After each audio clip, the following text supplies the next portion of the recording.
ด้านข้างนี้ก็จะมีทวิตนะคะด้านข้างนี้ก็จะมีทวิตอยู่ค่ะนี่เนาะ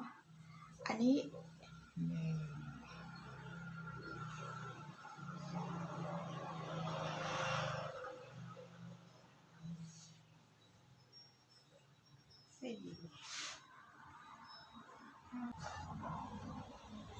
ตรงนี้ก็จะมีทวิตอีก1ตัวนะรวม